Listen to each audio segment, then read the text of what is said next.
Thanks for joining Carrie, George, and me. We're standing right where her house used to be in Mountain Shadows. Just going through the loss of losing your house is painful, but to meet the challenges of rebuilding, that's huge. So Carrie's going to tell us about how she's doing that. Thanks for being here, Carrie. You're welcome. So what's the first step? First step we took after the fire was to call our insurance agent. We got an adjuster. He came down from New York, as a matter of fact, and met with us, and we started going through the process of learning about our policy. You know, I think we're like most people. We signed an insurance policy with our agent, and we knew that we were covered, but we didn't know exactly. But we didn't know what all that coverage really meant. So we learned about the three parts to our insurance policy, what each part was going to cover on our house, and how that was going to help us with the rebuilding process. And you couldn't even start with the debris removal until you knew what they would cover for that. So that was find out what the cover with debris, and then you had obviously had the debris removed. Right. In fact, they just finished that a couple of days ago. Mailed them the check today. So step one down. That the insurance paid for.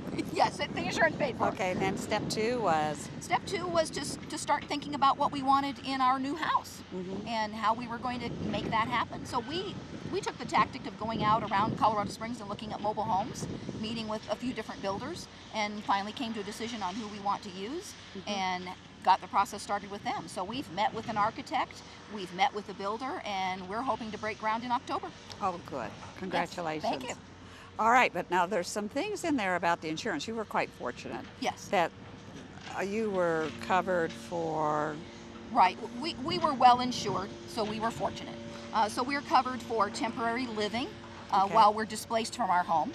We're covered for the contents of our home after we fill out what's an enormous personal property inventory, which is the biggest problem I'm having right now is dealing with that inventory. And then there's the structure itself. Okay.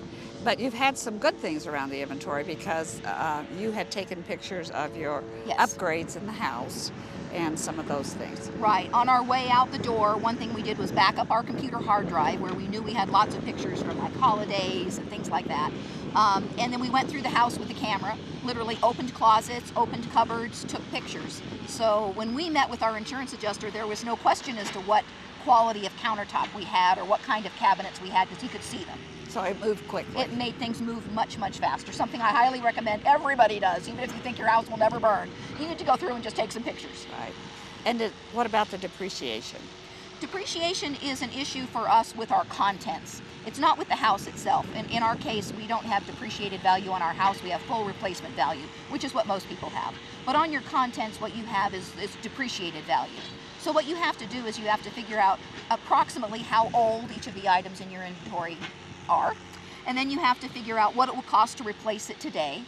And the insurance company is going to depreciate based on the age of your items, and that's what they're going to pay you unless you replace those items. When you replace those items, then you can turn in receipts and they'll pay you the difference. Okay. But for those items that you cannot replace, like we had an antique rope bed made of American chestnut wood, for example.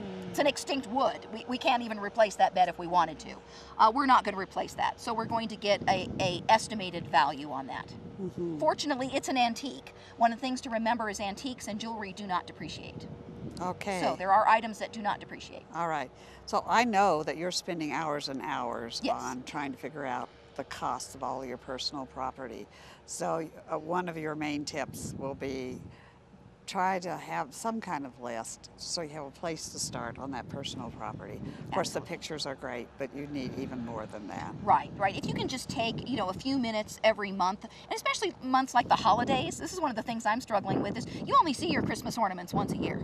You only see your holiday decorations, things like that. They're not in your mind. Yes. You don't know exactly what you have.